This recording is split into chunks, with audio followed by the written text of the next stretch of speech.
lagi di channel Serangkai 1 bareng aku Tata, dan pada hari ini kita masih bahas soal yang sama ya, yaitu memilih jurusan gitu. Ini kayaknya ada yang nggak asing nih di sebelahku ini ya. Sepertinya kalian yang sering mengikuti channel ini pasti udah nggak asing dong sama yang di sebelahku siapa. Mungkin boleh kenalan dulu nih. Aduh, masih harus kenalan ya? Oke, oh iya dong. Karena anggap aja nggak kenal ya, karena kita di sini aku sebagai bintang tamu nih. Iya, betul. Oke, mungkin sebelumnya kenalin, nama aku Ardiansyah. Apa aja nih? Masuk nama aja? Nama umur? lah. Nggak usah. Umur? Boleh. Umur di kepala 2. Kepala 2? 20-an kan? Oh iya betul. Iya, 21. Boleh. Status apa nih status? Aduh. Status apa nih? Biar pada tahu nih yang sering pada nonton nih, kira-kira statusnya nih apa nih? Status masih mencari jodoh. Semoga segera dipertemukan ya dengan jodohnya. Amin. Oke, masih dengan bahasan yang sama terkait memilih jurusan. Nah, sekarang nih Mas Ardian tuh jurusannya apa sih? Aku jurusan S1 Teknik Arsitektur. Oh, arsitektur ternyata. Nah, arsitekturnya masih ini ya dengan kemarin teknik sipil. kan? Iya, kemarin ada sipil. Sekarang kita dengerin dari arsitektur nih. Apa yang mau didengerin? Apa ya nih? Mau tanya nih Mas, kalau di arsitektur tuh ngapain sih kerjaannya? Waduh, langsung di arsitektur ngapain ya? Kerjaan nih? Boleh kerjaan nih, kuliah juga boleh nih. Tapi gambaran umumnya arsitektur tuh kayak apa sih? Apakah cuma gambar-gambar doang? Soalnya ini aku sering lihat nih anak-anak mahasiswa arsitektur tuh pada di jalan-jalan gitu loh Mas, terus gambar-gambar. Tapi emang sering gitu. banget sih kalau orang-orang udah denger jurusan arsitektur pasti kepikiran gambar. Betul sekali. Nah itu kira-kira bisa dijelasin nggak? Apakah hanya sekedar gambar atau gimana? Kalau secara umumnya itu luas. Maksudnya sama kayak sipil kan, ada yang dia terjun di dunia konstruksi, ada di bagian perencanaannya, ada di masalah hitung-hitungan ya. Arsitek secara garis besar umumnya sih sama aja sih. Maksudnya ada yang bagian gambar, karena arsitek nggak cuma gambar, ada yang bagian evaluasi juga terkait desainnya segala macam. Nah mungkin sebelum ke arsitek mungkin dari masalah kuliahnya terlebih dahulu kali ya. Iya betul. Kita bahas satu-satu nih. Dari kuliahnya dulu nih Mas. Dari SMA Kayaknya boleh sih, menarik nih. Gini. Kita awal nih. Kalau mau masuk arsitektur nih Mas, ya kan? SMA-nya harus IPA nggak sih? Nah, kalau harus IPA atau IPS, aku kurang tahu ya. Maksudnya apakah memang mewajibkan IPA. Cuman memang kalau secara umumnya waktu aku masuk itu rata-rata IPA. Oh IPA rata-rata gitu. IPA, karena memang di situ ada yang paling diutamakan salah satunya berkaitan dengan basic pengetahuan perhitungan segala macam gitu. Memang ada ilmu-ilmu namanya fisika, mektek, mekanika teknik seperti itu. Nah itu kan di jurusan-jurusan IPA. Cuman tapi gini, kalau ini ada agak beda nih, arsitektur zaman sekarang sama arsitektur zaman dulu. Gimana nih bedanya nih? Karena kan arsitektur zaman dulu itu kita kayak dikasih tahu semuanya. Jadi kayak ilmu-ilmu terkait sipil, ilmu-ilmu terkait planologi. Kalau nggak tahu planologi itu perencanaan wilayah kota. Nah itu dulu sebenarnya planologi itu anak dari arsitek gitu. Karena dulu zaman-zaman dulu tahun 2000-an 90-an tuh arsitek pun pelajari semua itu gitu. Cuman kan kalau sekarang kan udah dipecah-pecah nih, ada jurusan planologi, ada arsitektur, ada sipil. Makanya yang sekarang itu arsitek belajar terkait struktur tapi nggak menyeluruh. Kita hanya yang penting tahu dan paham gitu, dan mungkin secara garis besarnya tahulah perhitungannya seperti apa gitu, tapi nggak yang spesifik banget. Nah, karena seperti itu kan sekarang arsitek lebih banyak pada konsep desainnya. Sekarang kita lebih dituntut pada membuat rancangan desainnya daripada melakukan hitung-hitungan terkait strukturnya seperti apa gitu. Nah itu makanya kemarin pas di bidang sipil kan sempat nyinggung kan kalau arsitek itu yang mendesain, sipil itu yang menghitung terkait strukturnya gitu ya, segala macam. Nah makanya kalau dari situ harusnya anak IPS bisa. Anak IPS juga bisa. Karena memang yang ditekankan lebih kepada kreativitasnya sih sebenarnya utamanya. Tapi itu kalau di kampusku ya, karena memang ada beberapa kampus yang dia masuk fakultas teknik, ada beberapa kampus yang dia punya fakultas sendiri, fakultas desain atau fakultas arsitektur tuh biasanya ada sendiri gitu. Nah gitu. Terus kalau ya itu berarti memang kalau diutamakannya sepertinya IPA. Cuma kalau IPS nanti coba cari tahu kalau apakah mungkin atau enggak. Aku kurang tahu nih kalau di beberapa jurusan. Cuman sebagian besar IPA. Nah, tapi kalau kemarin selain SMA IPA IPS kan ada juga SMK nih. Nah, anak SMK bisa nggak sih? Bisa banget SMK. Nah, cuman memang yang diutamakan itu dari SMK yang bersinggungan lah dengan jurusan itu, kayak SMK bangunan, SMK gambar. Nah, itu cocok gitu. Kalau dari SMK listrik ke arsitektur kayaknya agak melenceng terlalu jauh. Agak jauh ya kalau dari Tapi berarti kalau anak SMK gambar bangunan gitu itu masih bisa untuk ke arsitektur bisa ya? banget, bisa banget. Nah, Mungkin, cuman ya paling biasanya kalau di ya balik kayak kemarin ya SMK itu kan sebenarnya diprioritaskan untuk bisa langsung kerja, tapi ketika memang dia mau lanjut dulu ke kuliah itu bisa banget, dan bahkan bakal ada satu nilai plus lah dibandingkan anak SMA, karena kan mereka udah tahu terlebih dahulu nih gitu. Cuman betul. Sepertinya balik lagi ke prosentase di jurusan itu biasanya ada pembagiannya gitu, berapa yang SMA, berapa yang SMK.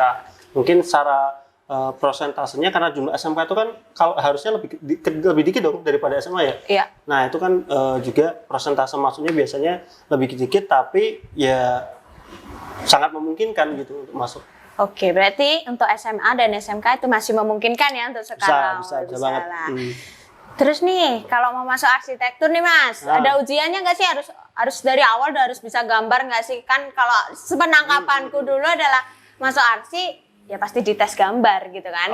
Nah, ini gimana nih kalau pengalaman dari Mas Ardi sendiri untuk? Ini ada beda-beda tergantung kampusnya sebenarnya gitu. Cuman kalau kita bicara pada kampus negeri, itu kan jalur masuknya sebenarnya sama ya, SNMPTN, SBMPTN, ujian mandiri gitu. Namanya masih sama kok. Kebetulan dulu aku juga jalurnya jalur SNM sih. SNMPTN kan kita hanya berdasarkan nilai raport dan nilai akademis kan. Kemudian dapat undangan, keterima ya udah. Kalau SNMPTN kan seperti itu. Jadi kita nggak ada tes-tesan segala macam. Jalur SBM ya sama aja sih sama negeri-negeri biasanya ya, jalur SBM dan UM-nya. Nah, tapi untuk beberapa kampus yang bisa dikatakan swasta yang memang tidak melalui jalur seperti itu biasanya ada tesnya. Ada tesnya gitu. Tesnya sih karena aku nggak ngalamin, jadi aku nggak bisa ceritain detailnya gitu. Cuman tesnya ada. Dengar aku dari beberapa temen aku yang di kampus lain itu ada tes gambar juga gitu. Oh, ada tes gambar itu. Tapi gimana ya, kalau kita bicara arsitek tuh bukan berarti gambar itu kayak lukisan gitu. Jadi kayak gambar tuh bukan yang harus bagus gitu, kayak harus gambar orang. Aku kira harus langsung bagus gitu ya. Wah, ini berat juga nih kalau Mas Arsi. Nanti soalnya kalau sebenarnya kalau kenapa ada tes gambar itu lebih kepada apa ya, istilahnya pengen lihat kan dari coretan tangan kita itu kan dia bisa kelihatan ya karakternya seperti apa, cocok nggak ini masuk ke arsitektur gitu. Jadi terkadang gambarnya biasa aja, tapi dari coretannya itu kelihatan kalau dia itu sesuai gitu untuk jurusannya. Jadi bukan yang kayak lukisan harus sama persis gitu, enggak. Tapi ya kalau detail penilaiannya aku nggak tahu karena aku kan bukan panitia untuk penilaiannya. Betul, ya. Jadi maksudnya kalau yang mau masuk lewat jalur tes dan mungkin bisa dibilang nggak jago gambar, itu nggak masalah, coba aja gitu, karena memang yang dinilai bukan bagusnya gambar gitu, tapi di karakter dan ada tes-tes lainnya juga kayak gitu sih. Tapi saya dari gambar tuh melihat karakter ternyata bisa kan pernah ini nggak psikotes nggak?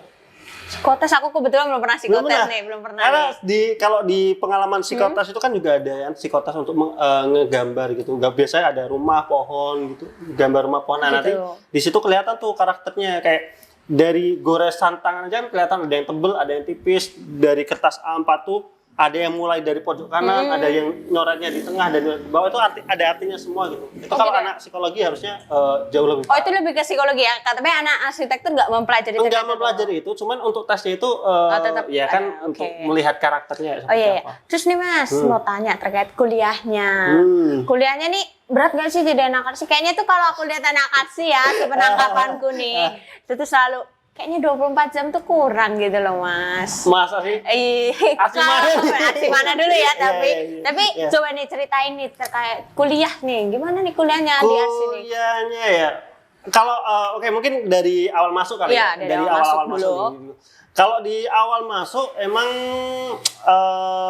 apa ya, bisa dibilang fun sih sebenarnya, menyenangkan, karena di awal masuk itu kita nggak langsung belajar bikin rumah atau bikin gedung gitu, nggak. Kita belajar dari bentuk gitu, dari bentuk segi 4 itu bisa dibikin apa gitu. Jadi namanya kita biasa di jurusanku namanya trimatra, artinya 3 bentuk. Kita mempelajari 3 dimensi, 2 dimensi. Nah, jadi nggak yang langsung tiba-tiba rumah segala macam kayak gitu. Dan di awal kuliah kan biasanya ada namanya kaderisasi dari himpunannya gitu. Dan itu banyak banget yang kita diajarkan hal-hal yang menarik itu. Wah, bikin maket, miniatur, Oke. miniatur rumah kecil-kecil itu kita sebutnya maket. Ya itu gitu. Jadi biasanya disuruh bikin maket dari konsep yang diberikan nih dari kakak tingkatnya. Itu kan suatu yang menarik ya. Kita anak SMA nggak pernah tuh bikin kita bikin kayak gitu ya. Gitu kan. Aku juga tertarik tapi tidak ada di tempatku. Nah itu jadi kayak awal kuliah itu menarik banget, kita diajarin gitu. Ada mata kuliah gambar arsitektur juga. Jadi kita disuruh nge-sketsa gambar. Ya terserah. Biasanya konsep misalnya bangunan kampus ya kita nyari bangunan kampus kita gambar gitu ya. Ya memang hasilnya yang udah jago gambar ya bagus, yang nggak jago gambar ya mulai perlahan lah dibiasakan untuk menggambar gitu. Bahkan kita di awal kuliah itu kita selalu diminta buat satu kertas itu kita bikin garis-garis sampai full kertasnya. Sampai full. Cuma garis doang itu. Garis doang. Karena itu tadi ngebiasain kita untuk bikin gambar secara manual. Jadi ngebiasain itu ya, karena ya gitulah. Mungkin kalau di awal-awal kuliah menarik sih, semuanya kita dikasih tahu belajar. Ya balik lagi kita kan apalagi aku SMA kan. SMA itu kan kita nggak pernah tuh ada pelajaran terkait bangunan kayak apa. Betul.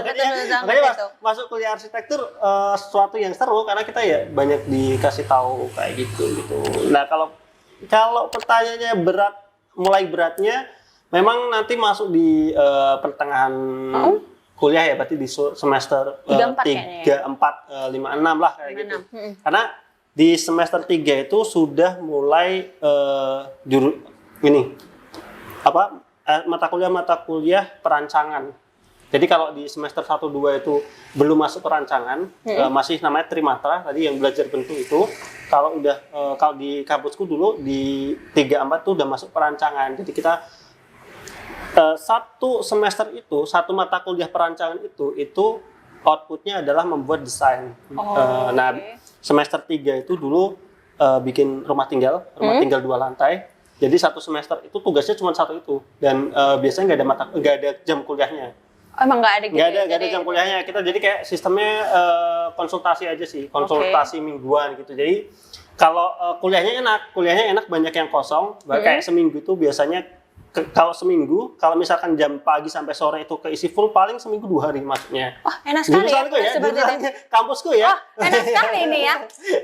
Anda mau banyak jam kosong ke arsitektur? Iya benar. Emang di arsitektur banyak banget jam kosongnya gitu. Makanya kalau ada yang bilang arsitektur 24 jam kurang, itu sebenarnya enggak. Sebenarnya lebih ke arah karena kita banyak kosong, terus akhirnya kita lupa sama tugas dan kita jalan-jalan. Jadi tugasnya. Anda pengen jalan-jalan, masuk arsitektur. Jadi itu tugasnya pada deadline semua akhirnya, karena pada nggak ngerjain sesuai dengan timeline yang udah disediakan kan. Memang harusnya itu kan tiap minggu ya kita konsultasi gitu. Tapi kan ya namanya anak kuliah gitu kan, jadi kayak kita lupa nggak konsultasi, baru 2 minggu baru konsultasi gitu. Nah itu akhirnya mundur-mundur. Jadi semester 3 itu rumah 2 lantai. Terus itu udah masuk struktur dan konstruksi 3, kita udah belajar terkait fondasi footlet,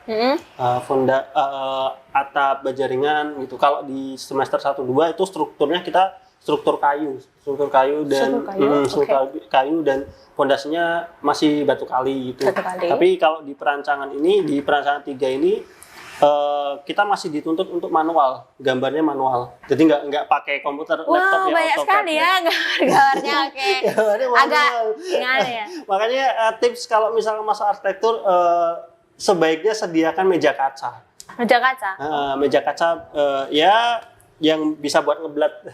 Iya betul juga ya. Itu mempercepat ya. Iya, jadi kan kalau misalnya gambar nih, kita asistensi ternyata revisi kan kalau yang namanya gambar manual itu pakai bolpen. Itu biasanya kalau udah direvisi, itu dosen itu kadang jahatnya ngerevisinya itu pakai bolpen. Jadi ya otomatis kalau itu revisi, otomatis kita harus ganti kertas, kita ganti gambar. Jadi kalau revisinya dikit ya udah tinggal gambar lama kita taruh, gambar baru kita taruh atasnya buat ngejiplak. Dijiplak gitu ya. Tips nih ya. Jadi meja kaca itu sangat berguna. Biasanya di kampus-kampus yang menyediakan arsitektur tuh ada toko-toko khusus yang bisa custom atau bikin kayak gitu. Semester 3 rumah 2 lantai, semester 4 itu dulu apa ya? Kalau nggak salah bangunan, nggak tahu nih, aku agak lupa ya. Cuman kalau nggak salah itu bangunan multifungsi dah. Atau bangunan komersial ya. Kalau nggak salah bangunan komersial kali, kayak kafe, restoran atau apa kayak gitu. Jadi udah masuk ke bangunan komersial, kafe, restoran segala macam. Itu kita juga ada mata kuliah umumnya juga. Masih itu mata kuliah matematika, fisika gitu. Terus ada perhitungan-hitungan khusus teknik kayak fisika bangunan itu berkaitan dengan pencahayaan. Kita ngitung itu ada rumus-rumusnya gitu. Ada mekanika teknik juga, mektek kayak gitu. Terus perancangan. Pokoknya intinya di kuliah arsitektur itu memang di mata kuliah perancangannya. Oh, perancangan gitu ya? Iya, karena kalau kamu nggak lolos di satu perancangan itu, otomatis kamu mundurnya 1 tahun. Karena kita nggak bisa loncat. Jadi kalau perancangan satu, sama kan kayak sipil. Iya, berarti kayak ada kalau untuk masuk ke mata kuliah berikutnya itu kayak prasyarat gitu ya? Iya, kalau nggak lulus prasyarat, iya. Karena perancangan 1 itu di semester ganjil, perancangan 2 di semester genap. Jadi katakanlah perancangan 1 itu gagal, kan genap nggak bisa karena genap udah perancangan 2 kan. Jadi harus mundur 1 tahun buat ngambil perancangan 1 lagi kayak gitu. Jadi otomatis kalau sampai gagal saat itu aja, itu biasanya ya udah otomatis mundurnya akan lulusnya 1 tahun gitu. Itu yang cukup berat gitu. Cuman ya biasanya dari sebenarnya kuliah itu gampang deh. Maksudnya kalau kamu ngerjain aja gitu, ngumpulin, itu minimal dapat C atau B lah gitu. C atau B, itu udah minimal ya? Iya, maksudnya kalau kita terlepas bagus apa enggaknya, yang penting kita sering konsultasi, kita ngumpulin, itu biasanya dosen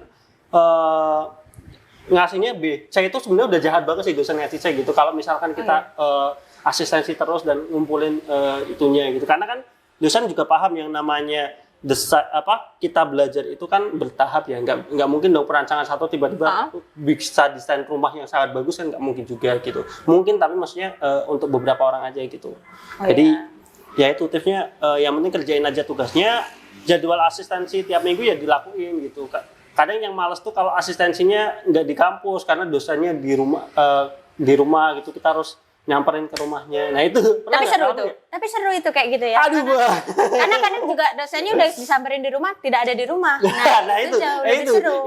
Itu makanya biasanya kan janjian dulu gitu, udah janji. Cuman waktu itu aku pernah dapat dosen yang rumahnya agak jauh sih. Jadi kalau mau asistensi kita bareng-bareng satu tim ke rumahnya gitu. Oh, jadi per tim gitu juga ya untuk perancangan? Per tim, tapi tugasnya tetap individu. Oh, tetap individu, tapi cuman dosanya kan ya menaungi banyak mahasiswa kayak gitulah. Tuh, rumah tinggal, rumah komersial, terus bangunan multifungsi, bangunan yang biasa lebih dari 1, misalkan kantor dan supermarket, atau misalkan panti jompo dan wisata olahraga atau apa gitu. Terus naik lagi itu udah mulai bangunan bentang lebar atau bangunan tinggi gitu, kayak apartemen, hotel kayak gitu. Perancangan berarti sampai ke perancangan 5 kalau nggak salah. 5? Wah, banyak sekali nih ya 5. Kalau nggak salah inget ya, kalau nggak salah sampai perancangan 5 dah. Perancangan 5 cuman perancangan terakhir itu aku bikinnya apartemen. Jadi cuman yang kalau udah yang perancangan terakhir udah masuk ke bangunan-bangunan tinggi ataupun bangunan yang bentang lebar yang gede lah gitu. Dulu persyaratannya kalau nggak salah minimal 5 lantai kalau nggak salah. 5 lantai? Kalau nggak salah minimal 5 lantai. Tapi lumayan 5 lantai itu, susah itu. Ya tapi kan itu struktur. Struktur susah, maaf beda ya, kita bahasnya arsi. Arsi itu kan desain segala macam kayak gitu. Makanya kalau kuliah di arsitektur, balik lagi tadi ya, kita gini, kalau biasanya kampus, kalau di kampusku ya, misalkan libur jurusan lain itu katakanlah bulan Juni gitu. Biasanya arsitek itu bulan April atau awal Mei itu udah libur. Kok cepat sekali? Ya karena memang SKS-nya ya tadi ada beberapa mata kuliah yang dia tidak ada jam kampusnya. Kita hanya asistensi doang gitu dan itu memang jadi kita libur itu 3 bulan. Libur semester itu 3 bulan. Tapi itu ada kerjaan nggak? Nggak ada. Anda ingin banyak libur? Banyak libur, bener. Banyak libur kalau masuk arsitek ya. Arsitek tuh dia libur 1 bulan lebih awal dan masuknya bareng sama jurusan lain. Beda kalau sama sipil ya. Sipil tetap ya. Maaf, sipil liburnya tetap. Sipilnya kampusku itu harus misalkan libur awal Juni nih. Misalkan masuk awal Agustus. Biasanya mereka itu baru libur akhir Juni, akhir 3 hari sebelum masuk itu baru libur. Iya, itu betul sekali ya. Karena mereka libur masih ada tugas entah revisi atau apa ya. Iya betul.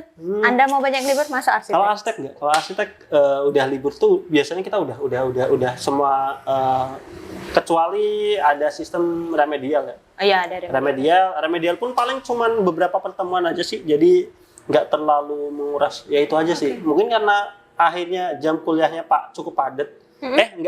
Dibilang padat enggak, maksudnya ya itu tadi waktunya kan kita bisa libur lebih awal, ya itu jadinya tugas-tugas perancangannya itu deadline. Nah, yang biasanya dilihat dari orang arsitek itu selalu lembur 24 jam atau apa, itu biasanya di akhir-akhir deadline. Oh, itu udah mau akhir-akhir itu ya? biasanya di akhir-akhir. Saya kira itu setiap hari kalian seperti itu. Kuat sekali kalian. Enggak gitu. Oh, begitu. Kalau di arsitektur udah konsentrasinya nggak sih, Mas? Kayak kalau sipil kan ada nih, ada 5.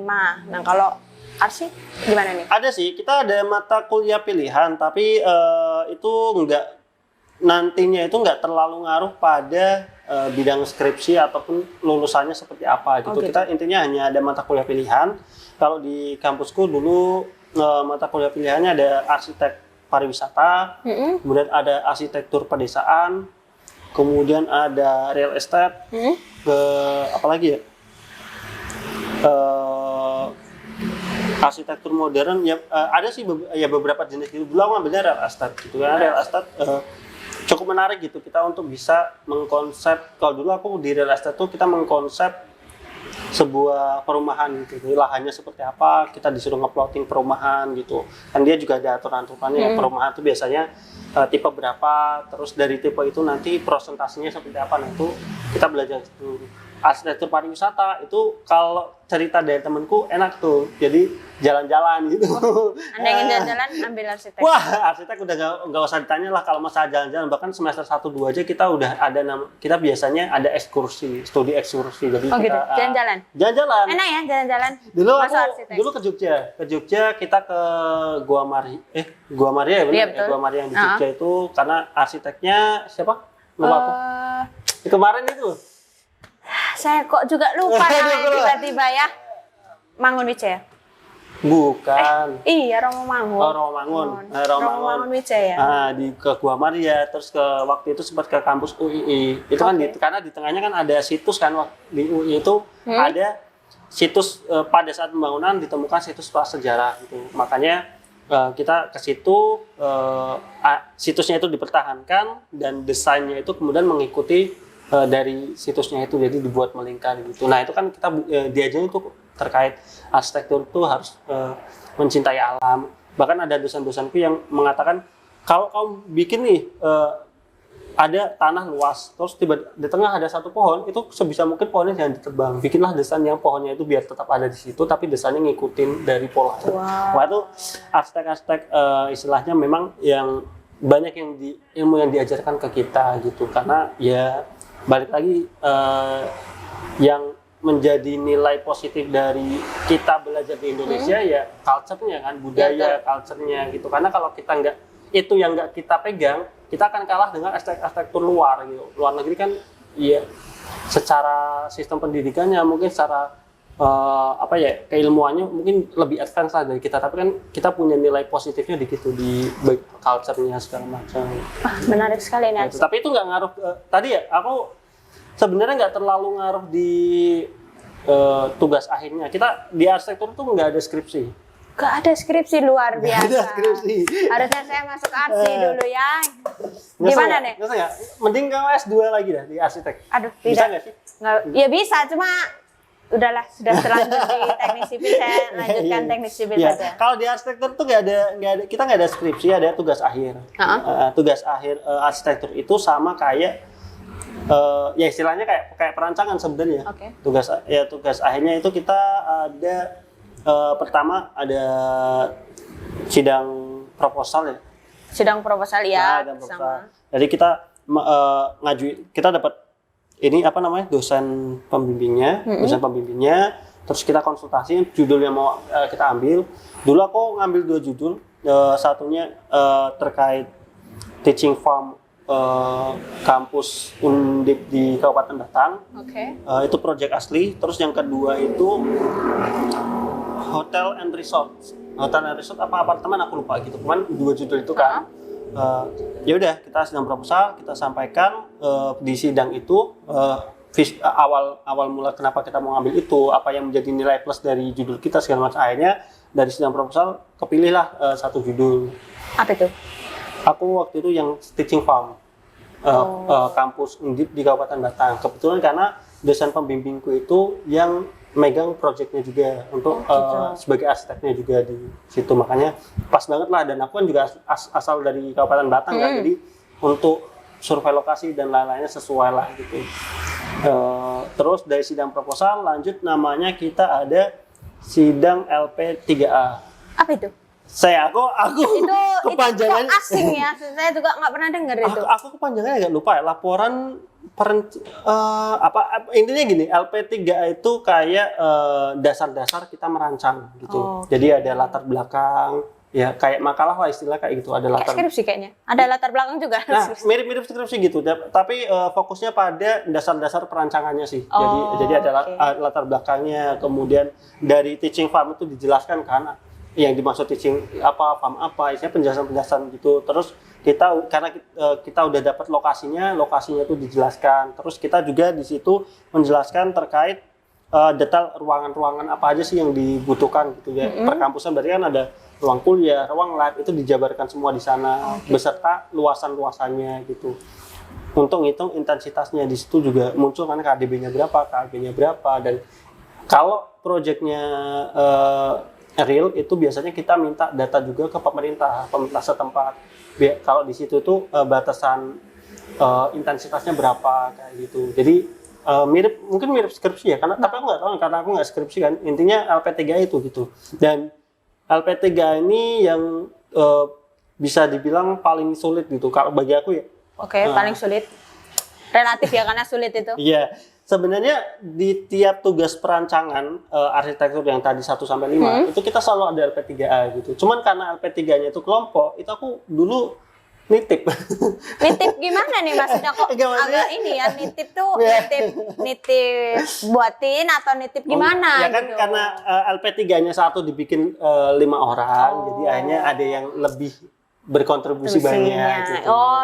Aku paham ini makanya waktu aku bikin LP3A di tugas akhir itu agak kewalahan tuh ketatan apa yang harus dibikin, sistematika seperti apa gitu. Dan gimana ya, aku agak sebenarnya bukan sebel ya, cuma maksudnya kan kita cukup lama tuh LP3 kalau nggak salah 1 sampai 2 bulan kalau nggak salah. Itu aku asistensi terus hampir rutin lah, LP3 tuh rutin. Di awal-awal tuh oke. Tiba-tiba hamin 1 minggu LP3-nya dibuka-buka, dibaca semuanya, dikoreksi semua. Luar biasa. Itu akan formatnya dikoreksi, ini harusnya ke sini, ini harusnya sini.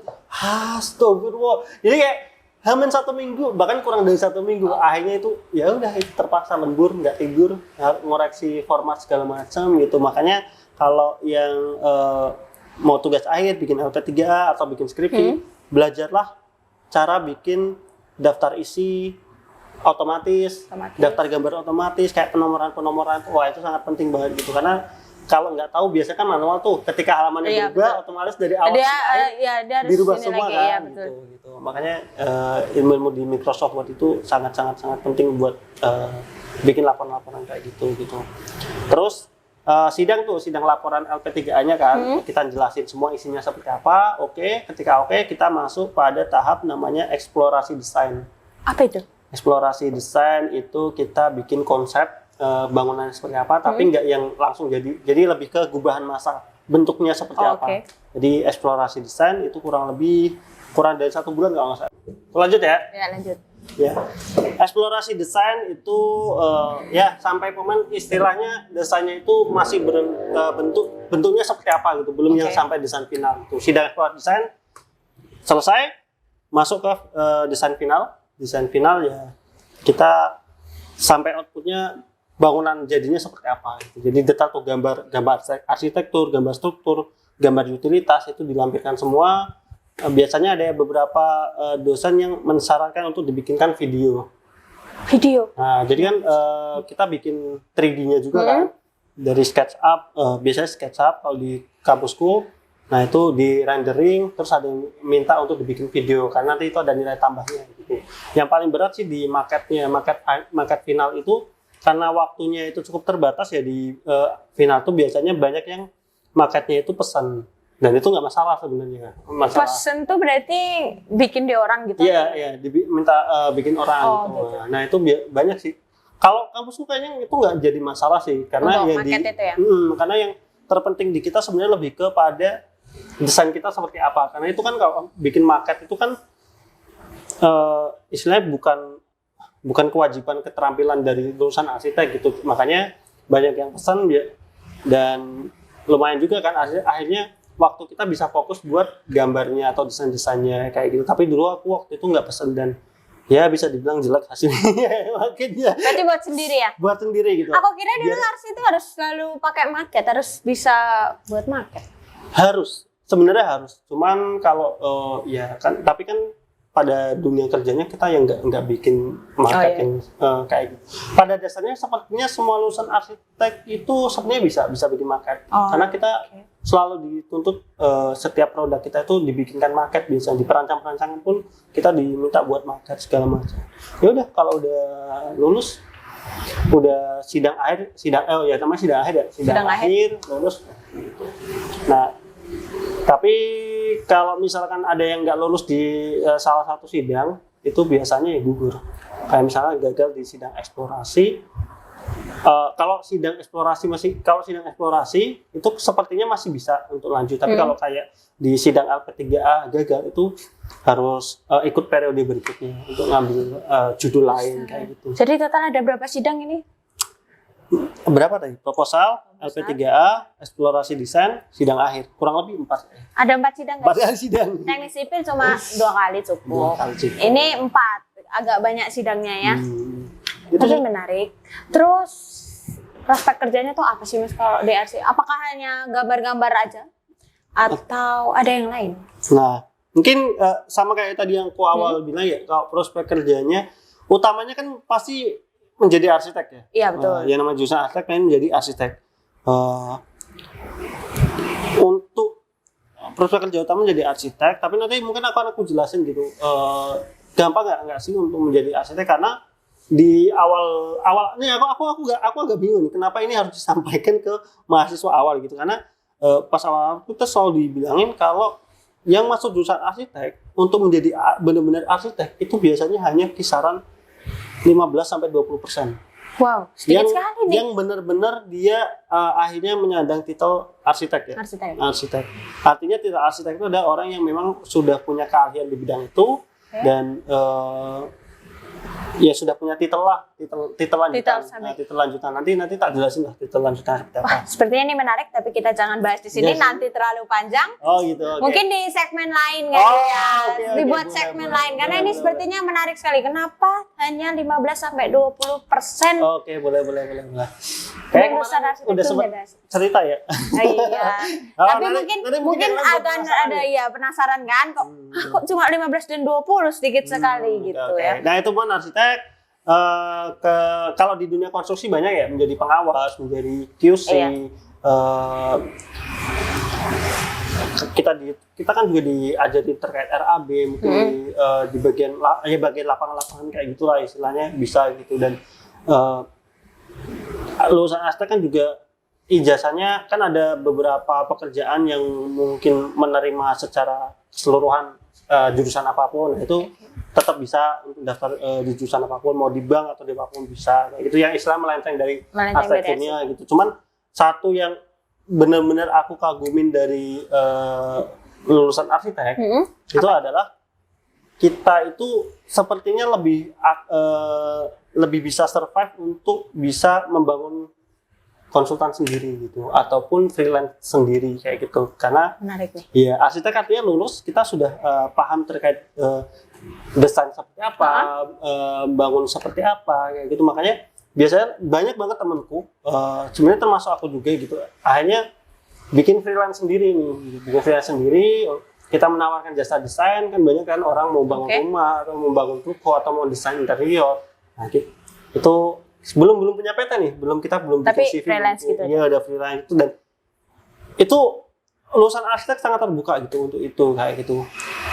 Pun kalau misalkan nih kamu kerja nih, kerja nggak di arsitek, nggak di konstruksi atau apa, misalnya katanya kerja di bank gitu, dan masih ada banyak waktu kosong malamnya atau apa, bisa ngambil freelance gitu. Makanya lulusan arsitek itu sih salah satu yang cukup menarik. Kalau di sipil freelance kayaknya agak susah ya. Susah, kan? Kalau di sipil agak susah untuk freelance, tapi memang ada. Ya, cuma maksudnya nggak banyak dan butuh sesuatu yang khusus gitu ya. Iya, perlu keahlian khusus lah. Untuk jenis freelance. Karena arsitek memang basicnya mendesain, ya udah kita freelance-nya desain rumah, desain bangunan, atau desain apa. Mau promosi sekalian mungkin untuk freelance-nya. Waduh, masalahnya ada Instagramnya gitu mungkin atau apa ya, gitu. Sebenarnya aku punya tim namanya Arsenary Studio untuk freelance desain gitu. Masih jalan, cuman memang lagi nggak karena mungkin aku juga lagi fokus yang lain, hanya itu nggak terlalu fokus. Cuman kalau misalkan memang lagi ada permintaan, ya kita tetap ambil sih. Cuman ya gitulah. Jadi ada di Arsenary Studio, kalau di Instagram nanti di end creditnya video ini pasti ada. Oh itu. Ya Instagramku ya. Kalau ada yang tertarik bisa langsung ya. Siap. Langsung menghubungi aja ke. Wah menarik juga nih Arsi ya. Tapi Mas kalau di Arsi tuh, kalau di sipil kan nih banyak nih software yang dipakai gitu. Oh oke. Gitu. Terus kemudian juga perintilannya tuh juga agak banyak ya. Nah, mungkin bisa dikasih tahu nih biar yang mereka mau pilih arsi itu punya gambaran kira-kira apa yang harus disiapkan dari segi peralatan mungkin, atau ada buku atau ada apa gitu terkait arsi gitu untuk kuliah. Oke, kalau di arsitektur terkait software dulu mungkin ya. Kalau untuk software, kalau di kampusku dulu masih pakai AutoCAD. Tapi ada beberapa kampus yang dia sekarang pakainya Revit. Oke. Iya, sebenarnya sama aja sih AutoCAD sama Revit. Cuman Revit itu dia lebih jarang lah dipakai gitu. Tetapi untuk kedepannya sepertinya Revit ini justru yang akan banyak dipakai, karena ada beberapa sekarang aturan itu dari pemerintah itu menekankan untuk software itu terintegrasi dalam BIM, Building Information Management. Ya. Nah, Revit itu salah satu yang sangat dipakai gitu di BIM itu gitu. Walaupun AutoCAD juga masih. Tapi kalau di kampusku dulu masih AutoCAD. Kemudian untuk 3D-nya itu dibebaskan. Dulu aku pakainya SketchUp, tapi ada yang juga pakai 3D Max gitu. 3D Max. Nah, aku dulu pakainya SketchUp. Terus kalau di desain juga software desain, Corel, Photoshop itu kepakai. Karena kan kita untuk pada saat sidang kita juga harus bikin panel ya, panel presentasi. Nah, itu biasanya kita juga harus menguasai kemampuan untuk membuat presentasi untuk dicetak itu dalam bentuk banner atau bentuk apa kayak gitu. Jadi AutoCAD, software 2 dimensinya AutoCAD, software 3 dimensinya itu bisa SketchUp, bisa 3D Max, dulu aku pakai SketchUp. Kemudian software grafisnya aku dulu pakainya Corel Draw, terus rendering itu bisa pakai Lumion, pakai V-Ray gitu. Dan rendering itu kalau mungkin yang nggak tahu itu biar gambarnya yang kita bikin 3D model itu terlihat alami atau natural atau terlihat seperti kenyataan realistis. Nah itu namanya rendering gitu. Itu aja sih kalau untuk software-softwarenya gitu. Kalau untuk hardware-nya apa ya? Hardware nih mungkin ballpoint-nya harus khusus gitu, atau mungkin butuh meja. Seperti tadi kan ada tips nih, butuh meja kaca nih. Kira-kira apa lagi tuh selain meja kaca itu? ATK-nya dulu ya, alat ATM, alat tulis menulis gitu, untuk di semester awal yang gambar awal itu, karena yang namanya gambar itu kan ketebalannya beda-beda ya. Ada yang tipis, ada yang tebal. Kalau di kayak dinding itu kan ada garis luarnya lebih tebal, dinding dalamnya lebih tipis gitu. Nah itu kita ada namanya drawing pen. Drawing pen itu ada yang ketebalan 0,1, 0,2, 0,3 sampai ketebalan 3 mili kalau nggak salah. Nah itu apa ya? Istilahnya untuk gambar manual pakai nanti biasanya ada ketentuan dari dosennya gitu. Untuk gambar ini yang dibutuhin drawing pen 0, berapa gitu. Nah itu banyak lah di toko-toko itu toko-toko bundar alat tulis tuh banyak menyediakan drawing pen. Oke. Gitu. Pensil juga, pensil tuh ada yang tebal ada yang tipis gitu. Cuman itu akan lebih banyak kepake di semester awal karena kan masih banyak yang manual ya. Kalau udah yang semester pertengahan 5 ke atas itu kita udah dibolehkan pakai digital. Oke.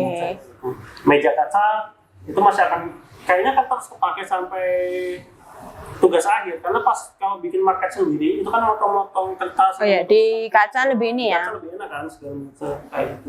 Nah kalau hardware-nya hardware kayak laptopnya speknya berapa? Iya nih, wah ini yang paling ini soalnya ini. Kita dituntut untuk sebenarnya kan penggunaan laptop ini kalau di aspek utamanya untuk menunjang dalam hal desain secara digitalnya ya. Oke. Operasi AutoCAD dan lain-lain. Itu kan baru dipakai sebenarnya di semester 4 ke atas. Semester 4 ke atas, kalau aku bisa bilang laptop minimal di kisaran 5, 6, 7-an itu minimal udah bisa. Udah min ya? Berarti sama dong dengan teknik sipil ya, mirip-mirip. Karena kan kita juga utamanya AutoCAD dan Iya betul, awal memang AutoCAD itu penting banget. Gitu. Bahkan dulu aku pakai awal-awal banget laptop yang masih kisaran 3 jutaan atau apa gitu. Okay. Itu masih kepakai. Cuman kalau udah yang 3D rendering itu udah berat banget sih. Iya sih, biasanya agak lemot gitu ya. Iya lemot dan agak lama dan kalau mau nyaman di kisaran 8-9 itu sebenarnya udah nyaman. Nggak harus yang ROG yang 11-12. Oh nggak perlu ya berarti. Ini ya ada tips dari Mas Ardi nih yang mau masuk RC. Oke, kira-kira nih Mas, ada pesan apa nih buat adik-adik kita yang mau masuk ke arsitek nih supaya semakin yakin dan semakin mantap untuk intinya gini, masuk arsitek itu bukan berarti kalian harus jago gambar. Jadi karena seperti tadi yang aku sampaikan gambar di arsitektur itu sebenarnya fungsinya bukan untuk jago-jagoan gambar, tapi lebih ke menggambarkan desain sketsa aja sih. Kita itu lebih ke sketsa. Jadi kamu ketemu klien, kamu mau punya pikiran desainnya, oh bangunannya seperti ini ya, coret-coretannya itu yang dibutuhkan untuk ke klien dan itu kan sketsa itu kilat, jadi kayak bahkan namanya sketsa itu kalau bisa tidak lebih dari 15 menit gitu karena kita beda sama melukis iya. Berjam-jam kita sketsa ketemu klien kan nggak mungkin kita nunggu gambar dulu sampai 1 jam itu. Oh iya betul juga kita bisa nggak sketsa jadi biasanya gambar sketsa itu lebih tidak unfinished lah, tidak selesai gitu jadi coret-coretan gitu makanya nggak usah takut kalau yang dia bisa gambar. Terus yang kedua nggak usah takut juga yang mungkin takut banyak hitung-hitungan nggak jago di matematika sipil gitu kan ternyata di arsitek itu itunya dikit gitu tidak terlalu banyak digunakan sepertinya. Padahal dulu kan aku suka matematika sipil, matematika fisika ya ternyata pas di masa arsitek itu ternyata jarang dipakai. Itu dipakainya di sipil soalnya. Iya, ternyata malah banyaknya di situ. Di teknik sipil lebih banyak untuk hitung-hitungan. Ya, jadi jangan takut juga tuh kalau yang masuk arsitek tapi nggak terlalu bisa hitung-hitungan gitu. Mungkin kalau nggak bisa hitung-hitungan, ya selain sipil bisa kamu masuk arsitek gitu. Oke. Salah satu. Atau mungkin turunannya arsitek adalah PWK. Planologi. Mungkin nanti lah ya planologi. Oke, kita cari narasumbernya dulu ya supaya lebih meyakinkan kalian untuk PWK atau apa. Ya intinya jalanin aja sih kuliahnya. Kalau memang istilahnya jadwal tugasnya itu ya sesuaikan aja lah waktu main karena memang jujur aja banyak mainnya kalau di arsitektur. Waktu luang, waktu main gitu. Jadi jangan sampai lupa sama tugas-tugasnya gitu. Karena biasanya kalau udah lupa tugas, udah masuk ke deadline, udah itu buyar kalau kita katakan. Iya. Udah, itu aja mungkin sebenarnya ada satu hal yang ingin ku ceritakan lebih lanjut tapi sepertinya tadi Tata kita di segmen lain aja ya karena itu akan menjadi bahasan yang cukup panjang gitu. Biarkan video ini video motivasi. Iya betul. Ini cukup video motivasi untuk kalian yang mau pilih arsitektur. Oke. Terima kasih Mas Adrian atas sharing-sharingnya nih untuk arsitek. Oke, buat kalian yang masih penasaran sama jurusan kuliah bisa komen aja di bawah mau jurusan apa, nanti akan dicarikan narasumber yang tentunya terbaik dari kami gitu. Insya Allah ya. Jangan gitu dong tuh ya. Dia memberikan PR ke saya. Iya, kan harus ada PR di setiap ininya. Oke. Terus dukung terus untuk channel ini ya, dukung terus dengan cara subscribe, like, dan komen ya. Harusnya saya yang pamit ya, karena yang punya channel ini adalah Mas Ardi, tapi saya juga pamit dulu. Terima kasih untuk pertemuan kita pada siang hari ini. Waduh, Horor sekali ya. Biar kelihatan agak inilah ya. Karena yang punya channel sebelah, bukan saya gitu. Oke. Udah nih, apalagi nih? Udah. Udah dong. Kamu lagi. Aku tutupnya kamu lah. Oke. Nanti kan konten menarik berikutnya di Serangkai Satu Channel, khususnya untuk mencari jurusan. Nanti kita hadirkan juga ya sebentar Iya, dengan betul. kata kita Serangkai Satu bertemu MC magang nih. MC magang masih banyak mengisi mungkin di Serangkai Satu selama kita lagi di Jogja gitu. Oke, itu aja dari kami. Jangan lupa like, comment, dan subscribe. Tadi kata-kata, kalau misalnya ada yang mau request jurusan apa, silahkan tulis di komentar. Tetap di Serangkai Satu masih bareng saya Ardian dan Saya Tata. sampai jumpa. Bye.